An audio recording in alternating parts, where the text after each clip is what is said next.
ब्राह्मण को भोजन कराते समय नहीं बनाई जाती। एक तो कुमड़ा, दूसरा पत्ता गोभी, जो बंद गोभी होती है ना, वो बंद गोभी जो होती है ना पत्ता पत्ता वाली, उसकी भी सब्जी पितरों के ब्राह्मण अगर भोजन करता है तो उसमें नहीं बनाई जाती। एक कुमड़ा, ये जो पेठा बनता है ना कुमड़ा का, ये भी श्राद्ध पक्ष में नहीं खिलाया जाता। महाराज बुरा कोला पेड़ा बोलते हैं, क्या बोलते हैं उसको, श्राद्ध पक्ष में उसको भोजन में नहीं दिया जाता। ब्राह्मण के भोजन, महाराज ब्राह्मण के भोजन में श्राद्ध पक्ष में सबसे ज्यादा जरूरी है दूध की खीर, दूसरा तुरई या गिलकी का भोजन, या तो सब्जी बनाओ या भजिया बनाओ, कुछ भी बनाओ। तीसरा मांस की दाल का भोजन, उड़द की दाल का भोजन। उड़द की दाल का या तो दही बड़ा बना लो, इमरती बना लो, या फिर बड़ा बना लो, या पकोड़ा बना लो, पर उसका भोजन होना जरूरी है। 3 भाग दूध का भोजन आहूतों के हिस्से में चले जाता है, गिलकी और तुरई का भोजन पितरों के हिस्से में चले जाता है, मांस की दाल का भोजन, उड़द की दाल का भोजन प्रेतों के हिस्से में चले जाता है। इसलिए ये 3 भाग का भोजन ब्राह्मण जब श्राद्ध पक्ष का भोजन करे तो उसमें बनाना जरूरी।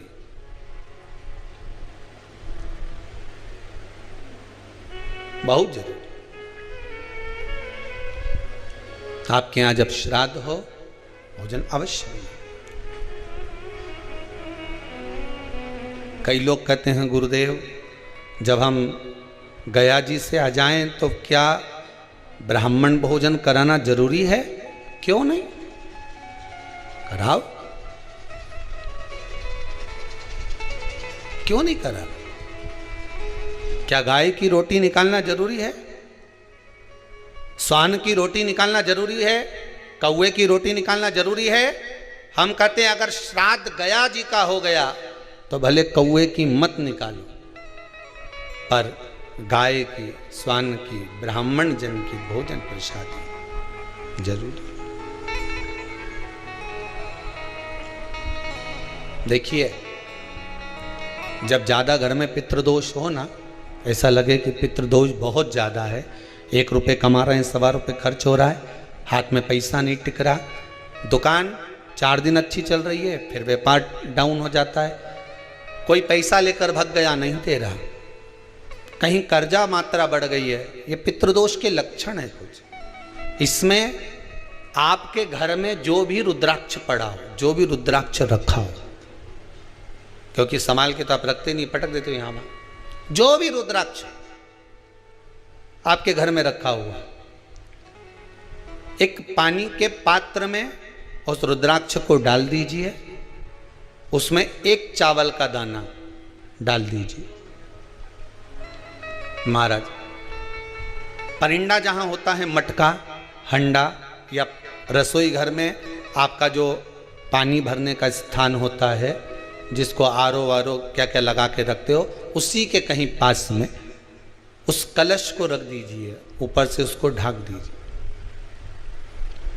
शाम के समय, सुबह रखा 10 बजे से 12 बजे के बीच में, शाम के समय प्रदोष काल में भगवान शंकर का नाम स्मरण कर कर, ओम नमः शिवाय बोलकर, श्री शिवाय नमस्तुभ्यम बोलकर, या महामृत्युंजय मंत्र का स्मरण कर कर, या गायत्री मंत्र का स्मरण कर कर, जो मंत्र आपकी बुद्धि में, विवेक में समाहित हो, उस मंत्र का नाम लेकर राम कृष्ण हरि जो बोल सकते हो, एक घी का दिया अवश्य प्रज्वलित करें, लंबी बाती का। कौन सी बाती का? फूल बत्ती का नहीं, गोल बत्ती का नहीं, लंबी बाती का लगा। बत्ती का मुख दक्षिण की ओर, कहां पर होना चाहिए? दक्षिण की ओर, ना पूरब, ना पश्चिम, ना उत्तर। बत्ती का मुख कहां हो? दक्षिण की ओर।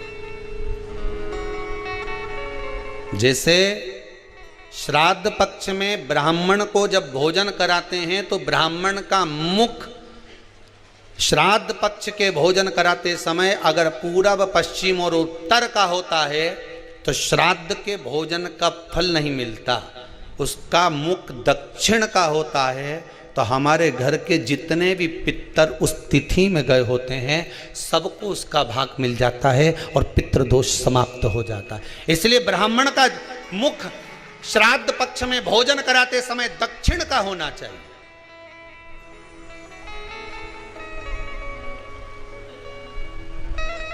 ब्राह्मण का मुख दक्षिण का हो।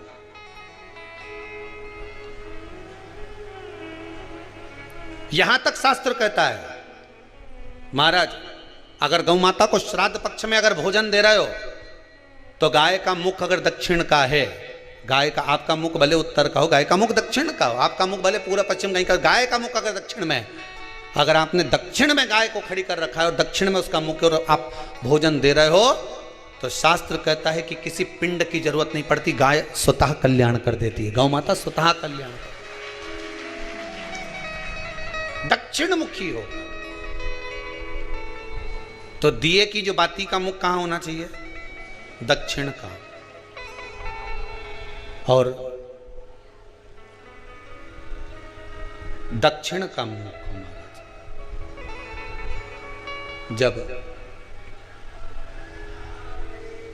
जब दक्षिण का मुख हो, दक्षिण की ओर बाती हो महाराज, तब दक्षिण की बाती जलाने के बाद में भगवान से वहीं पर प्रार्थना करें।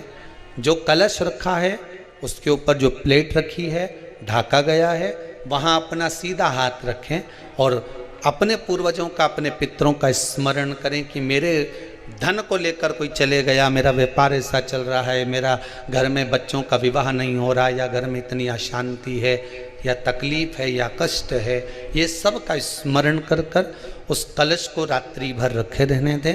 सुबह स्नान आदि करने के बाद फिर एक घी का दिया दक्षिण की ओर लगाकर सुबह 10 बजे से 12 बजे के बीच में उस जल को शिव जी को समर्पित कर कर आ जाएं और वो रुद्राक्ष लेकर वापिस सजाएं। महाराज वापिस सजाइए, उस रुद्राक्ष को अपने घर में रख दीजिए। वर्ष भर वो रुद्राक्ष आपको कभी बीमारी से नहीं घिरने देगा, कभी किसी जगह खड्डे में नहीं जाने देगा, वो उन्नति की ओर ही बढ़ाएगा।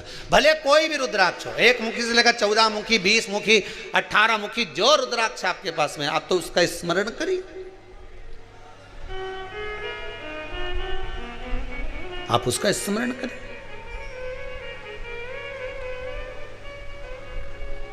रुद्राक्ष का जल शिव को समर्पित करें। पितरों के जितने भी द्वार हैं, पितरों के जितने भी दरवाजे हैं, पितृलोक में जितने भी पितृ विराजमान होते हैं महाराज, ये सब शंकर के ऊपर चढ़े हुए जल का भाग ग्रहण करते हैं। शिव के ऊपर चढ़ाओ। 33 कोटि देवताओं में से कोई एक देवता ऐसा बता दो जिसको काली तिल्ली चढ़ती हो, काली मिर्च चढ़ती हो, सारे वृक्षों की पत्तियां चढ़ती हों, सब चढ़ा के पुष्प चढ़ते हों, दुर्वा भी चढ़ती हो, बेलपत्र भी चढ़ता हो, आँख का पुष्प भी चढ़ता हो, धतूरा भी चढ़ता हो, जिसको भांग आदि भी चढ़ती हो, तुलसी की मंजरी भी चढ़ती हो। तुलसी की मंजरी भी शंकर को चढ़ती, तुलसी का दल नहीं, मंजरी वो भी चढ़ती। 33 कोटि देवताओं में कोई ऐसा देवता बताओ, संपूर्ण सामग्री भगवान केवल एक हैं, देव अधिदेव महादेव, जिनको काली तिल भी चढ़ रही है, काली मिर्च भी चढ़ रही है, जिनको संपूर्ण सामग्री भगवान शिव को समर्पित हो रही, संपूर्ण यहां तक राई, सरसों, राई के दाने तक भगवान शंकर को चढ़ते हैं। 1.25 लाख दाने का प्रमाण है महाराज शंकर जी को समर्पित करने का। सरसों चढ़ती, राई चढ़ती महाराज, पुष्प, बेलपत्र, दुर्वा, जगह जगह के पुष्प शिव को समर्पित होते हैं। दे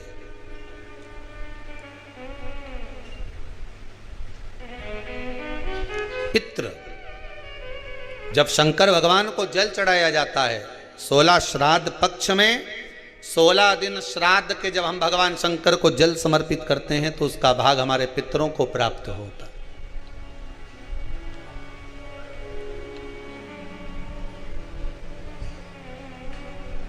केवल 16 श्राद्ध के दिन ही ऐसे होते हैं जिसमें शंकर भगवान को जल में दूध मिलाकर चढ़ाने की जगह दूध भले 1 चम्मच चढ़ा रहे हो पर अलग से चढ़ाओ, कच्चा दूध अलग से चढ़ाओ, उसके बाद भले तुम जल चढ़ा दो, पर लोटे में जल में दूध मिलाकर 16 दिन श्राद्ध पक्ष में नहीं ले जाना। भले 1 चम्मच दूध लेकर जाओ, 1 कटोरी दूध लेकर जाओ, पर कच्चा दूध